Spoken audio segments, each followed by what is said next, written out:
कर्मचारियों के द्वारा हाल फिलहाल में एक बड़ा कार्यक्रम किया गया है, या यूं कहें कि विरोध प्रदर्शन किया गया था एएमएस को लेकर। इन सभी कर्मचारियों के बीच में एएमएस को लेकर बेहद नाराजगी देखने को मिल रही थी और प्रदर्शन के बाद देखने को मिला है कहीं न कहीं कर्मचारियों को इससे राहत मिली है। एक तरफ जहां उत्तर प्रदेश के एनएचएम कर्मचारी लंबे समय से मानदेय को लेकर परेशान थे, तो वहीं पर देखने को मिला कि बीच में सरकार के द्वारा एक नई चीज लेकर आई गई, जो कि एएमएस था, जिसमें ऑनलाइन अटेंडेंस की जा रही थी। और इसके बाद आपको देखने को मिला कि जो सभी कर्मचारी थे उनके बीच में काफी ज्यादा नाराजगी देखने को मिली। कर्मचारियों के द्वारा इसका विरोध किया गया खुलकर, और फिर देखने को मिला कि राजधानी लखनऊ में एक बड़ा कार्यक्रम, एक बड़ा विरोध प्रदर्शन और घेराव किया गया, जिसमें डिप्टी सीएम ब्रजेश पाठक से मुलाकात की गई। ब्रजेश पाठक के द्वारा पूर्ण रूप से इन कर्मचारियों को आश्वासन दिया गया। उसके बाद फिर देखने को मिला इन कर्मचारियों की मुलाकात सचिवालय में भी हुई है।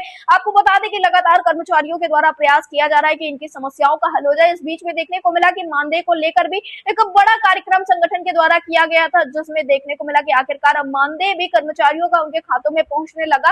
लगातार संगठन के द्वारा प्रयास किया जा रहा है कि जल्द से जल्द इन कर्मचारियों की सभी समस्याओं का हल हो जाए। फिलहाल डिप्टी सीएम ब्रजेश पाठक से और किस मुद्दे पर बातचीत हुई है और क्या कुछ आगे की रणनीति है, इस विषय पर ज्यादा जानकारी साझा करते हुए प्रदेश अध्यक्ष मयंक जी ने क्या कुछ कहा है, आप भी सुनिए। मयंक जी, आपका हमारे चैनल एफएल टीवी पे बहुत बहुत स्वागत है।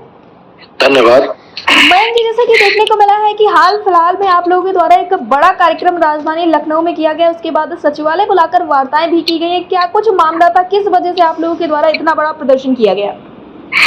एक्चुअली में ये था कि हमारे कर्मचारियों को सैलरी 3 महीने से नहीं मिल रही थी जी।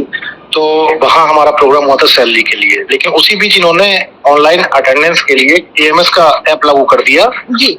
तो उसमें हमारे कर्मचारी पहले से रजिस्टर में हाजिरी लगाते हैं, फिर बायोमेट्रिक हाजिरी लगाते हैं जी। और बायोमेट्रिक हाजिरी लगाने के बाद इन्होंने फिर ये वाला ऑनलाइन ऐप लाए। तो ये एक तरह का शोषण जो है बढ़ता जा रहा था कि भाई जब सब कुछ हम पहले लगा दे रहे हैं, बायोमेट्रिक में सब कुछ आ जाता है जी। तो फिर आप ये तो बढ़ाते जा रहे हैं, काम बढ़ाते जा रहे हैं, तो सैलरी हमारे कर्मचारी को दे नहीं रहे। उसमें फिर हमारे कर्मचारी बहुत ज्यादा भड़क गए। तो उसमें एएमएस जो बंद कराने का था, तो इसके लिए हमने अल्टीमेटम उस समय दिया था, जो पत्र आया था मैडम का, एमडी मैडम का जी। तो पत्र देकर हमने 15 दिन का टाइम दिया था। उसमें 15 तारीख को इन्होंने लागू करना था। हमने 15 तारीख को ये बोला था कि अगर नहीं होता 12 तारीख तक, तो हम 15 तारीख को माननीय उप मुख्यमंत्री जी का घेराव करेंगे जी।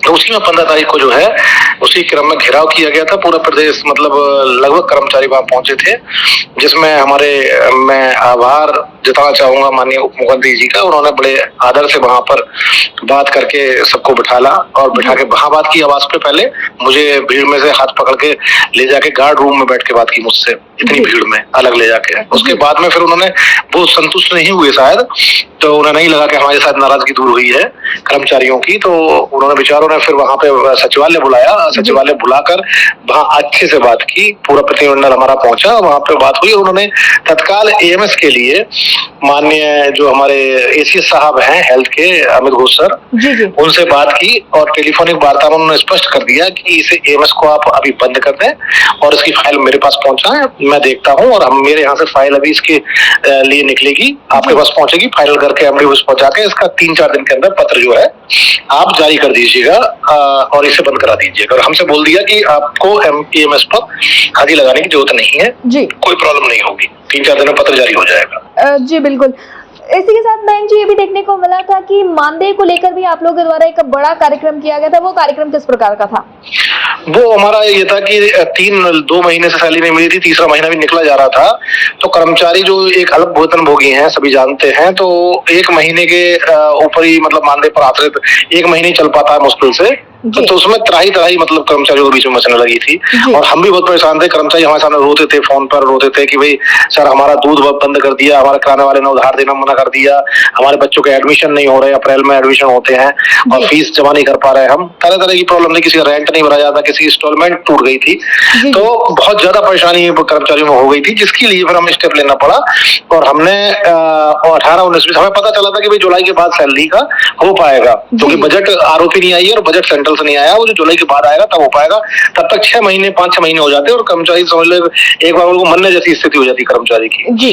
तो उसके लिए फिर हमने स्टेप लिया। 18-19-20 का हमने काला फीता बांध के कार्यक्रम किया था और फिर 21 तारीख को हमने पूरा प्रदेश बंद कर दिया था। पूरे प्रदेश एकदम बंद हो गया था, जिससे मरीजों को बहुत परेशानी हो रही थी और मीडिया ने इसे प्रमुखता से डाला था, सभी मुख्य मीडिया ने जी। उस पर जो है फिर एकदम आनंद फानन में ऊपर से जो है यही स्टेट से, जो कि सेंट्रल से हमें बजट मिलता है, स्टेट से उन्होंने इमरजेंसी बजट जारी किया और जारी करके उसमें बजट को 21 तारीख में ही भिजवा दिया और 22 तारीख में हमसे अपील की गई कि भाई अब आपका बजट जिलों में पहुंच गया है, अब जिले में आप निकलवा सकते हैं, तो ये हड़ताल ना करें जिससे किसी को परेशानी हो। हमारा भी देखो इच्छा रहती है किसी को परेशानी ना हो, तो हमने फिर हड़ताल बंद की तत्काल और फिर सैलरी निकलवाने में लग गए और 5-6 दिन या 7-8 दिन सैलरी के लिए एमडी मैडम ने बहुत मेहनत की है, 7 दिन वो भी लगी और सैलरी से भी कर्मचारी भी मिल गई। लेकिन ये था फिर एएमएस का आया था, तो जो मैंने आपको बता दिया, फिर एएमएस का जो सबसे शोषण वाला तरीका हमें दिख रहा था, तो उसके लिए हमने माननीय उप मुख्यमंत्री जी के सामने रखा, उन्होंने जो है उसको संज्ञान लिया, संज्ञान लेकर उसे बंद करवाने का काम किया। जी, तो ये कहा जा सकता है कि मयंक जी एमएस जो है वो पूरी तरह से बंद हो चुका है इस वक्त पर? हाँ, उन्होंने हमारे सामने ही बात की थी, तो उन्होंने वहां पर सीधा स्पष्ट निर्देश दिया था जो हमारे एसएस सर हैं उनके लिए। बस अब ये फाइल की प्रोसेस रह गई है, फाइल की प्रोसेस, एक फाइल क्योंकि प्रोटोकॉल से होता पूरा काम, फाइल जो बनके माननीय मुख्यमंत्री जी के यहाँ से एसएस सर के यहाँ जाएगी और चली गई होगी, तो वहां से फिर एमडी फाइनल होकर एमडी मैडम के ऑफिस पहुंचेगी, जिसमें 4-5 दिन का या 3-4 दिन का प्रोसेस होता है। उस फाइल वहां से फाइनल होने के बाद पत्र जारी हो जाएगा इसे रोकने के लिए। जी, मयंक जी एटी टीवी से जुड़ने के लिए धन्यवाद। Okay, thank you.